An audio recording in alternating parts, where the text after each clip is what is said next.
আপনাদের হয়তো জিজ্ঞাসা থাকতে পারে যে এইরকম পরিস্থিতিতে পরিস্থিতি এড়াইতে গেলে কি করণীয়, বা আমি কি করণীয় মনে করি আর কি, আমার পরামর্শ কি। প্রথম পরামর্শ সেটা হলো যে আমার কোনো কথাই এক্স্যাক্টলি কেউ ফলো করবেন না, কারণ আমি আপনার সাইটে জন্য অ্যাসাইনড ইঞ্জিনিয়ারিং প্রফেশনাল না। আপনার সাইটকে আমি আপনার সাইটের মতো করে অ্যাসেসমেন্ট করে কথা বলতেছি না, পরামর্শ দিচ্ছি না। 2 নাম্বার হলো যে আপনারা কন্ট্রাক্টর সিলেকশনের সময় আর কি, বা কন্ট্রাক্টরের রেট নেওয়ার সময় ডেফিনেটলি ওয়ার্কিং কন্ডিশন উল্লেখ করে দিতে হবে আর কি, যে আপনি কোয়ালিটি কন্ট্রোলের বেসিক এবং হলো যে রেট, কনস্ট্রাকশন রেটের সাথে ওতপ্রোতভাবে জড়িত যে পয়েন্টগুলো আর কি, সেগুলা নির্ধারণ এবং নির্ধারিত করে দেওয়া লাগবে, ফিক্সড করে দিতে হবে, যাতে যে আপনার কাজের জন্য রেট দিচ্ছে সে কাজ করতে আসলে সে মানসিক এবং সার্বিকভাবে প্রস্তুতি নিয়ে আসবে যে আমাকে কাজটা এখানে করতে গেলে আমাকে কাজ এইভাবেই ডেলিভারি করতে হবে। এর আশপাশ দিয়ে কোনোভাবেই মানে হুজুম ভাজুম দেওয়া যাবে না আর কি। কাজের কোয়ালিটি মানে প্রাইমারি রিকোয়ারমেন্ট গুলো নির্ধারিত, নির্দিষ্ট যেগুলো একদম রেটের সাথে, কনস্ট্রাকশন রেটের সাথে ডিরেক্টলি জড়িত, সেগুলো নির্ধারিত করে দিতে হবে। এখন এইখানে একটা আমি বলবো যে বিড়ম্বনা আছে আর কি, সেটা হলো যে ভবন মালিকরা কন্ট্রাক্টরের সাথে রেট চুক্তি মানে কন্ট্রাক্টরের সাথে চুক্তি ফাইনাল করার আগে ইঞ্জিনিয়ারের সাথে সাক্ষাৎকার করাইতে চায় না। এটা তাদের একটা প্রবণতা আছে, তার কারণও আছে। আমি এটা ফিল করি, আমি বুঝি আর কি, সেজন্য আমিও এটা আনইজি ফিল করি। তো আমি যেটা করি সেটা হলো, আমি যেসব সাইটে কনসালটেন্সি করি সেখানে নকশা ফাইনাল হওয়ার পরে আমি এরকম একটা আরএফকিউ বা নির্মাণ কাজে প্রস্তাবিত দরপত্র বা একটা গাইডলাইন দিয়ে দিই, চুক্তিটা কেমন হবে, কার চুক্তিতে কোন পক্ষ কোন দায়িত্ব পালন করবে, কার কোথায় বাইন্ডিংস গুলো ম্যান্ডেটরি দেওয়া থাকবে, এইখানে কে কি সরবরাহ করবে, এই যেমন লোহা গুনা পলিথিন এই সেইগুলো নিয়ে আর কি। এবং একটা অংশ থাকে যেখানে একদম কারিগরি কিছু শর্তাবলী আমি এখানে উল্লেখ করে দিই, যেগুলা কনস্ট্রাকশন রেটের সাথে সরাসরি জড়িত। তো এইগুলা বলে দিলে এগুলো আমি একটা একটা ড্রাফট তৈরি করে ফেলছি লিখিতভাবে আর কি। তো যারা আমার কাছে কাজ করাইতে আসে তাদেরকে আমি একটা কপি দিয়ে দিই, এবং আমি বলি যে আপনি যে কয়জনের কাছে রেট নেবেন সবাইকে এটা দিয়ে দিবেন। এবং আমার আমার আমি যতগুলো দেখছি যে এইভাবে যখন আপনি আপনার চাহিদাগুলা 10 জন কেন 20 জনের কাছেও যখন দেবেন আর কি, সবারই দেখা যায় রেট প্রায় সমান হয় আর কি, কারণ আপনি কন্ডিশন গুলো যখন ফিক্স করে দিবেন তখন রেটও প্রায় সেম হয়।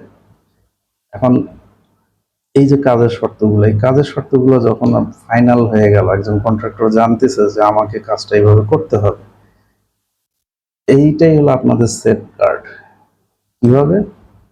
এই যে আপনি সাপোজ এই সাইডটাতেই আপনি বলতেছেন ভাই মাটি কিন্তু আমার হাতছাড়া করা যাবে না, মাটি আমার রাখা লাগবে, সাইডে রেখে কাজ করা লাগবে, এটাতে কিন্তু কোনো মাপ নাই। আমি মাটি আমার জায়গা তো দাম মানে মূল্যবান জিনিস, অন্য সময় আমি টাকা দিয়েও নিয়ে আসতে পারি না, এই মাটি আমি এখন নগদ টাকা দিয়ে আরেক জায়গায় সরাই দিয়ে আসবো, এটা আমি করতে পারবো না, আমাকে মাটি রেখেই কাজ করতে হবে। তখন ওই যে আপনার ওয়ার্কিং কন্ডিশন ওইটা আপনার সেফগার্ড হিসাবে সামনে চলে আসবে। কন্ট্রাক্টর তখন বলবে যে তার আপনি যেভাবে বলতেছেন ওইভাবে কাজ করতে গেলে আমার কাজের কোয়ালিটি এগুলো আর ঠিক রাখতে পারবো না, আপনার যে ইঞ্জিনিয়ার আছে সে এসে আমাকে ধরবে, এভাবে কেন করো নাই।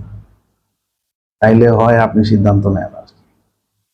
আপনি মাটি রাখবেন, কাজ এখানে এই এখানকার বিষয়ে কিছু ছাড় দিবেন, নাকি কাজ ঠিক রাখবেন, মাটি বের করে দিবেন। তখন একজন মালিক স্বাভাবিকভাবে ওই প্রকৌশলী বা আমার কাছে পরামর্শ করার জন্য এটা জানতে মানে জিজ্ঞেস করে এই কি অবস্থা, তখন আমার কাছ থেকে সে এই বিষয়গুলো জানতে পারে। সাপোজ ধরেন এই আজকে আলোচনা, এরকম আলোচনা কোথাও করা হয়নি আর। তো এইভাবে এই প্রসেস বা এই প্রসিডিউরটা ফলো করার। এখন হ্যাঁ, আমার মতো হয়তো অনেকে এরকম কোনো ড্রাফট বা এরকম নির্দেশনা রেডি করে রাখে নাই বা দেয় নাই। ঠিক আছে, কোনো সমস্যা নেই। আপনারা তাদের কাছ থেকে সেটা চান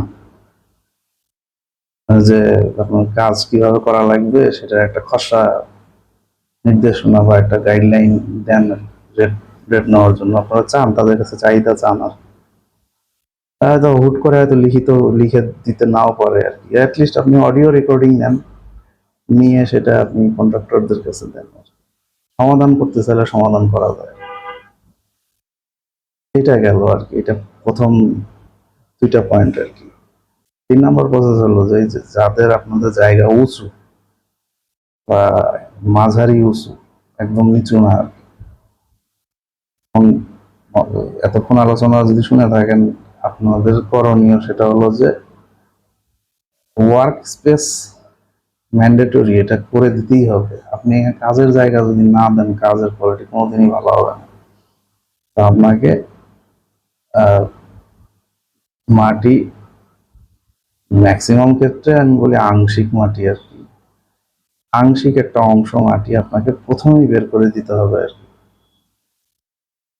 এবং এটা সবচেয়ে বুদ্ধিমানের কাজ। কারণ আংশিক বলতে কতটুকু মাটি বের করে দিবেন প্রথম চান্সে, এটা এক চান্সে করে দেওয়াই ভালো। সেক্ষেত্রে কতটুকু দিবেন এটা আপনার অ্যাসাইন যিনি প্রফেশনাল আছেন, ইঞ্জিনিয়ার, কনসালটেন্ট আছেন, তার সাথে পরামর্শ করে একটা রেশনাল চিন্তা ভাবনা করে একটা কাছাকাছি একটা সিদ্ধান্ত নেবেন আর কি।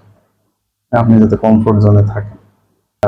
দেখা যাচ্ছে এই ধরনের মাটি যদি হয়ে থাকে, লাল মাটি আর কি, ওই যে মাটিটা বের করে দিবেন মানে ওই প্যাকুয়ালা বা ভাটা ইট ভাটা মালিকদেরকে বিক্রি করে যদি দেন, তারা ফ্রিতেই মাটিটা কেটে মাটিটা নিয়ে চলে যাবে। আপনার মাটি কাটারও খরচ হবে না, আপনার মাটিটাও চলে যাবে বিনা খরচে। সেক্ষেত্রে আপনার ওই কন্ট্রাক্ট ফাইনাল করার সময় আর কি এই বিষয়টা নিয়ে কন্ট্রাক্টরের সাথে আরেকটু ফার্দার নেগোসিয়েশন করে রেট ফাইনালাইজ করতে পারেন, কিছু কমাই নিয়ে আসতে পারেন আর কি। এটা অবস্থান বুঝে এক একজনের সাইটের কন্ডিশন এক এক রকম। এই জন্য আপনাদের মানে সিলেক্টেড প্রফেশনাল ইঞ্জিনিয়ার যাদের শরণাপন্ন হয়েছেন নকশা বা কনস্ট্রাকশন কাজের জন্য, তার সাথে পরামর্শ করুন।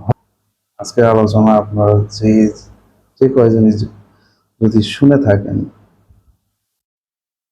তাইলে এতটুকুই বলবো, আপনি সচেতন হন, আপনি প্রশ্ন করেন, আপনি জিজ্ঞাসা করেন, এই কাজের সাথে সংশ্লিষ্ট যারা তাদের কাছে বিভিন্ন বিষয়ে জিজ্ঞাসা করেন। কাজের বিভিন্ন ধাপ আছে, সেই ধাপগুলার ঝুঁকি কি, খারাপ হলে কি হইতে পারে, ভালো হইলে কি হইতে পারে, এগুলো নিয়ে আলোচনা করেন আর